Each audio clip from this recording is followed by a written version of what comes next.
Other generations won't admit this, but we have it the roughest. In a time when the bar is like absolutely at its highest in terms of like what's desirable by other people, so like looks, money, status, like we're so caught up in our addictions to like the internet and like living vicariously through other people that we're letting like a golden opportunity in our generation just slip through our fingers.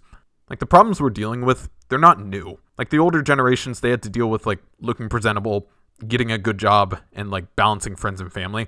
But oh my dude, someone's been messing with the thermostat. Let's not pretend that there's not like a sense of urgency to reach that like trinity of rich, young, and famous, especially among us guys.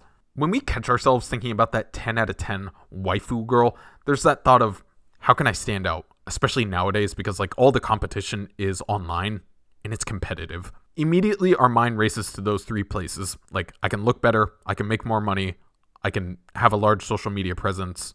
People may think that it's creepy to think about this like that deeply, but I mean, if you're coming at this with the best of intentions where you're like, yo, I just want to give my future wife, like whoever she is, like the best life possible where she can stay at home and doesn't have to work for a living, like, dude, that just makes you a caring man. But even if you're coming at it like, dude, I just want to live a quiet life and have enough money to open Yu-Gi-Oh packs, I respect it, brother. I love Yu-Gi-Oh. Here's the thing. I think we all realize that like the majority of our generation is on track to like to get a college degree. But this is where the older generation's competition started. Like back then, you stood out if you had a college degree. But what was once praised is now expected. Like for most base jobs, you need a college degree plus like X amount of years of experience. And don't get me confused. Like I'm not the guy that's going to show up to some protest about wages, like instead of, looking for a job. I'm just bringing up how like boomer logic is no longer like the peak of understanding. Don't talk to strangers. My dude, do you not understand that me and the dude I played Halo Reach with 10 years ago, I'd take a bullet for him. All right. Anyways, like it's not necessarily the college degree that is the joke. Like college degrees, no matter what you majored in, just showed an employer that like you have the ability to learn, and that's all that mattered. But today, bro, you are the joke. Unless you get like a hyper specific, maybe like technical degree, like you are fighting people who majored in business and teaching and music, whatever. Like we're all fighting for the same jobs, and it's a losing battle. Not necessarily because boomer logic, interviews are tough, but it's because even in working these jobs where we're making the most like decent amount of money that we've ever made, like it's still not enough to compete with our competition. Like the current understanding is that if you're not making six figures a year, you are a brokey. And even then, I mean, like top two worst feelings in the world.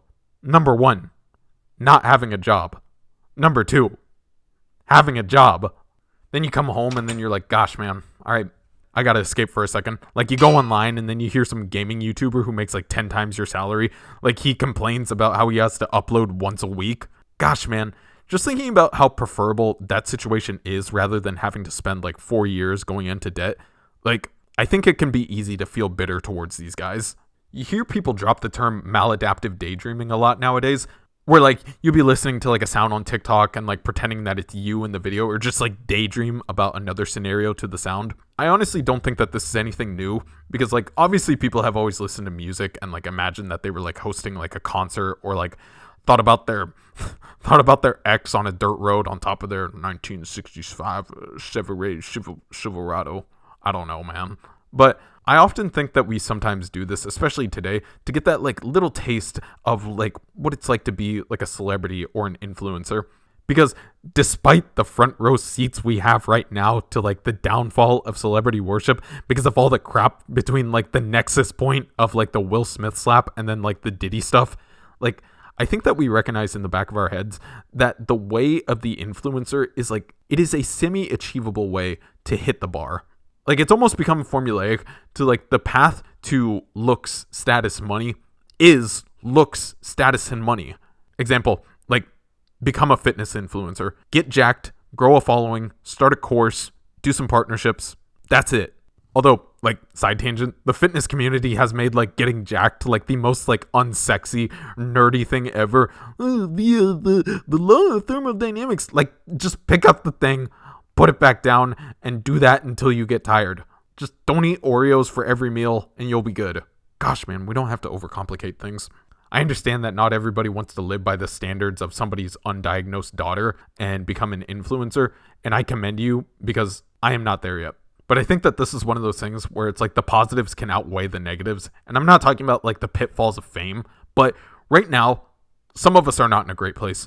Like, other than money being tight, like, we've got brothers who are on their like 6th day of bed rotting and they can't get off their phone. Like, dude, imagine these guys like knowing that there is a light at the end of the tunnel and that people in their age range have like achieved this goal and they finally got out of the bed and decide to make this change.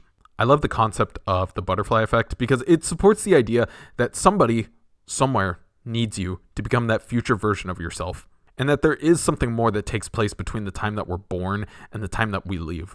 This video hasn't become some, we need to save the planet type of video, but I'm saying that we, with our critical thinking abilities, can get out of this oftentimes like manufactured bad place that we're in. Like, the truth for Gen Z is that we are the last traditional generation. Like, Gen Alpha and every other generation afterwards, their attention span, it's scuffed. It's cooked. We lived that like early 2000s period where like people, like, there was a good balance between the internet and real life. Like, I'm not an anti-AI guy. I don't have any strong feelings about it. But it's interesting that we're seeing, like, I think mainly from like millennials and Gen Z, that this like anti-AI campaign is basically what happened when the internet became like a regular thing.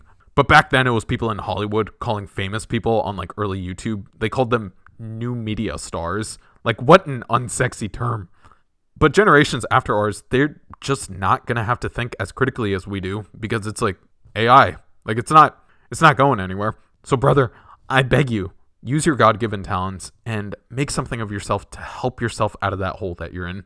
The astronomical standards suck, but this mythical life that others have achieved and proved to us that it exists, it's out there.